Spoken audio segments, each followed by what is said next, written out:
Good morning, everybody. Happy Thursday. We have an amazing show for everybody today. Where we have Krystal. Indeed, we do. On the panel today, we got Don Calloway and Emily Jasinski. We've got Matt Stoller on to talk about the latest in antitrust. We've got Dan Marins on. He is tracking the New York City mayoral race.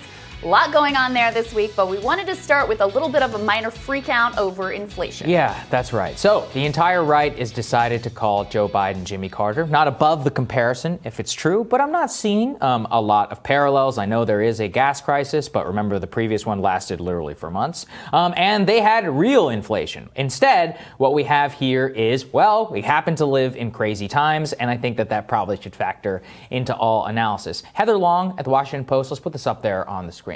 This really explains why the so-called inflation, if there is such a thing right now, isn't really here, is because everyone is talking about how we have the largest increase in relative price over the last 30 years, but we also happen to have the largest drop in relative price in the last 30 years about a year ago. In fact, what we really see here is that look at prices whenever they're compared to April. Now, the reason for that is that they're slightly higher than where they were back in 2020. However, given the massive drop in April, any sort of increase is going to be inherently skewed. And so that is what is leading to a lot of the statistics. Let's throw the next one up there on the screen because this is what's really important, which is that look at the effects, especially if you remove volatile gas and food prices. So I know that may not sound fair, but I actually think it is, given that the biggest problems that we have of gas and food in terms of those prices going up, Krystal, it's not because of any sort of demand shock or having anything to do with the money supply. It's because of supply. Right. It's because our supply chains are all screwed up because of COVID, shocker, and Russian hackers now apparently with Colonial. So this again goes to, we answered a question in our Rising Qs, teasing it about the deficit, and this is exactly what the relative problems are with a lot of deficit hawk mindset, which is that the problems that we have in terms of inflation, rising prices, have everything to do with supply or an asymmetrical demand because the economy is reopening, not because we're living in normal times and prices are happening to skyrocket. So this really is just like a complete and total debunking of a lot of people who just want to score political points. Like, guys, we're having stagflation. Really care. Guys, if we were in stagflation, things would be a lot worse. Right now, we were discussing, you know what part of the inflation bundle is? Used cars. They're up 10% in the last month because we live in a crazy economy right now. Everything is reopening. Everything is in flux. Call me in 6 months if the inflation is really there. The biggest thing that you need to know, if you take one thing away from this segment, is essentially that prices are where they would have been if we didn't just live through the most hellacious year of all time. So if you just had a normal trajectory of the economy, you would basically be where we are now. Mm-hmm. So that's why when you see the numbers jump, you got to take that into account. We're just getting back to where we should have rightfully been. Right. Now, look, I don't want to dismiss the concerns altogether. It's definitely something to keep an eye on. But the other piece of this is the answers that come from people who freak out about this are always let's take money away from the poor. Exactly. Let's take money away from the working class, rather than, oh, hey, how about we maybe tax the rich more? Why don't we tax corporations? The slush in the economy is never on that side of the equation. It's always on people who are able to maybe pay their bills and get a little bit of ahead. That's the real fear that people have here. The used car thing is actually really interesting and very instructive. So as you mentioned, used car prices are up 10%. That's the largest increase in price that there has been in used cars ever. And part of where that comes from is there are some key shortages in the supply chain of non-used cars, of new cars. And so that has pushed people into the used car market. You're exactly right. Yeah. Semiconductors are a big part of that story. So some of the parts going into new cars are unavailable. That means there's less supply for new cars, so people are going more to the used car market. So that's a very isolated story, but there's some little tales like that rippling throughout. Lumber's another one, where the supply is not meeting the demand, and so there's a little bit of friction, and prices increase until they can bring capacity back online, which takes a little bit of time. It doesn't just happen with the snap of the fingers. So those are some of the effects that you're seeing here as well.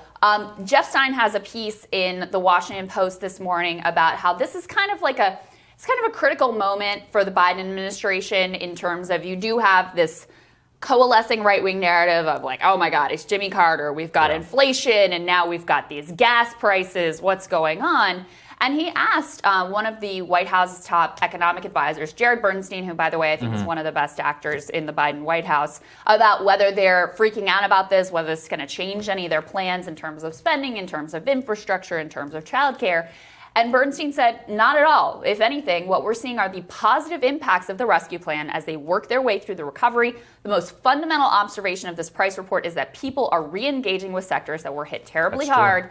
That is good for those businesses, and that is good for those families. So at least one voice in the White House seems to have a very clear vision about what's actually going on here. No, and look, that's Jared Bernstein, but at the same time, you have guys like Jason Furman, who's Obama's chief economic advisor. He's out there talking about Larry inflation. Summers freaking out. Larry Summers. Who's that guy on Morning Joe who worked for Bloomberg? The chart guy. I forget his name. Ratner. That's his name. Yeah, so that one, he's really, really concerned about inflation. And this is why I wanted to make sure that I went ahead and pulled this, which is that even Wall Street, are the people who would benefit most from this, are not worried about this. Let's put this up there on the screen.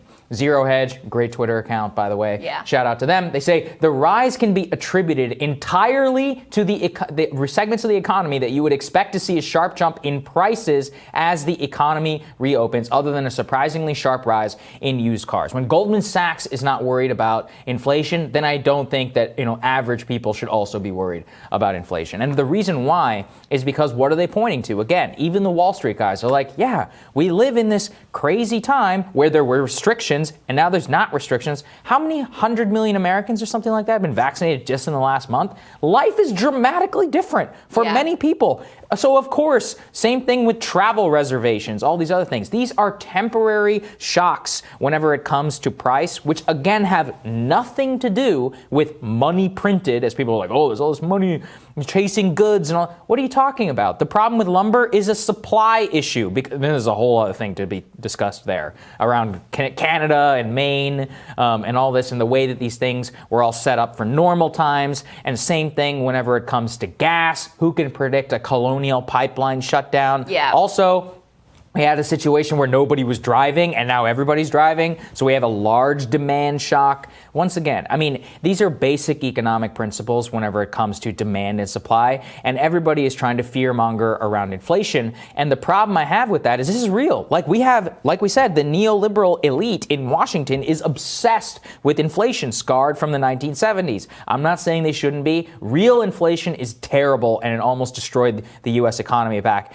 in the 70s. But this time around, that is just simply not what we're dealing with. And the problem is that this informs both spending decisions for the federal government and Federal Reserve policy, which is that the Fed has, in traditional Fed, if we didn't have a good Fed chairman like Jerome Powell right now, we would have somebody who's like, oh God, we got to raise rates, all this. And they'd always forget the Fed has a dual mandate, and they always forget the other part of their mandate, which is full employment. And that is what, especially after a pandemic, we're around 6-7% right now. We need to be sprinting straight towards that. So the reason we're doing this segment is because elites are obsessed with inflation. Yeah. And whenever they're obsessed with inflation, what do? They're like, oh, we got to spend way less money on infrastructure, way less money for normal people, way less towards this, when really they're the ones who would benefit most from any sort of change in lack of spending and particularly a change in Fed. Yeah, in and Fed again, policy. they only ever float the cuts that are going to hurt. Yeah, that's right. No, never the other side of the equation. That part is just